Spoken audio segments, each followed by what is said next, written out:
They said we were sick, broken, dangerous.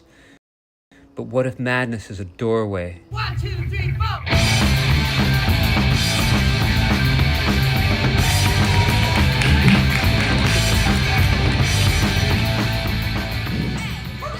When I was 18 years old, I read this academic article called Language, Thought, and Reality by Sapir and Whorf.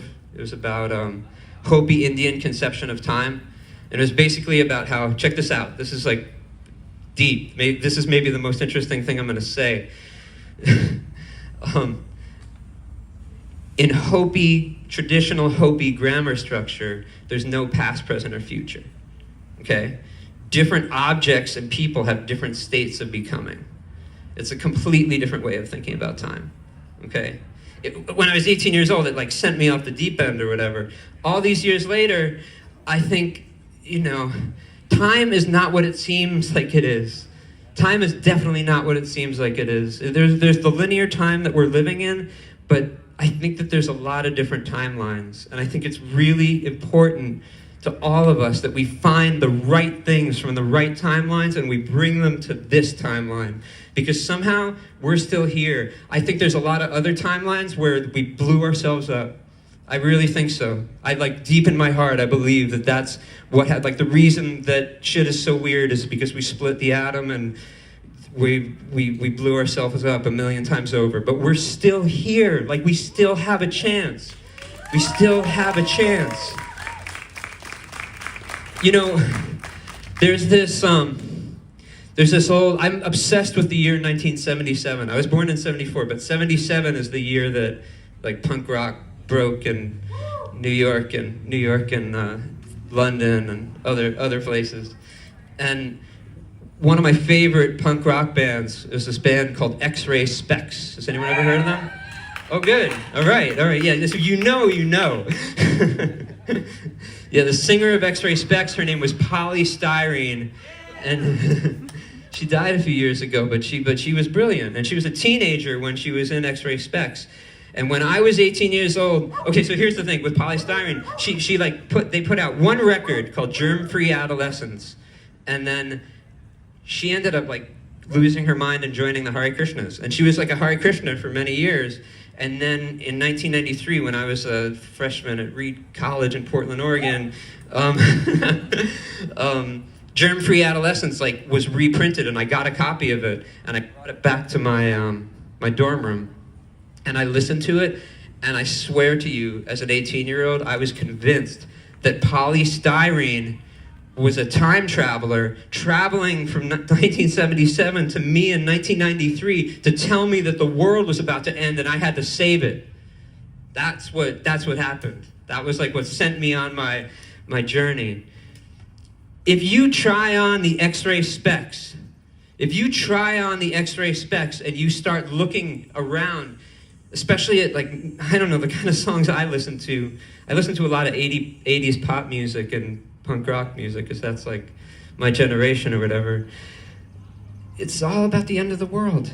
The world has already ended. It's already ended, and they're telling us that the world has already ended, and they're warning us. You heard it from the crazy guy. But I really believe it, and I think that in some ways, time is not linear. It's cyclical. It goes around and around and around. And I think that we have a really important role to play. I really, in the deepest of my heart, believe that we have an important role to play. The mad people have an important role to play in the salvation of the world. I'm going to tell you how it's going to go. This is let's check back in a year, okay? Let's check back in a year and see if what I'm saying stands up to time. I don't know how many people here have been messing around with AI? How many here have used ChatGPT and stuff? Ooh, yeah. But anyone have any weird experiences with it? Anyone? I think, all right, my dad was a Marxist, all right? He was beaten by nuns in Catholic school in Queens in the 1950s, and that turned him into a Marxist. And very basic like 101 Marxism is that capitalism is a stage. Capitalism is a stage that we go through, and the infrastructure needs to be developed so that we actually have like stuff that will sustain people. And once it's developed, their idea was that there was going to be this what do they call it? Dictatorship of the proletariat, and then we were like, yeah, that didn't work out so great, right? But in some ways, it seemed like I can imagine the future. I think that if you look, like I said, I wasn't raised by religious people, but I think if you read the books, like that book that people walk around with, the different books, they all say the same thing. There's going to be a judgment day. There's going to be an end of the world, and then there's going to be a new world that comes afterwards. And I sincerely believe that the people who are like the rebels and the freaks and the weirdos and the ones who've been stewarding the ideas all these years, like the people who have been like keeping the flames alive, like they're going to play the role in flipping the script. And that's what I see coming. So I know it's intense. It's intense. It's not light. And it's not the kind of thing you hear every day, I imagine, but it's not the kind of thing I'd ever thought I'd find myself saying. I'm going to leave you with this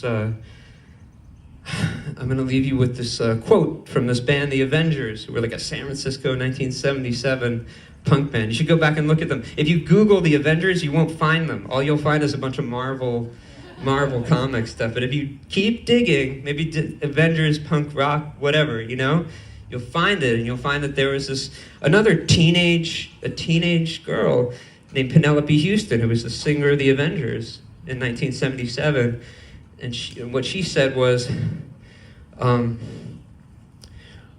"We are the ones who bring the future. We are the ones who bury the past. A new species rise up from the ruins. We are the ones that were made to last. We are the one." Thank you.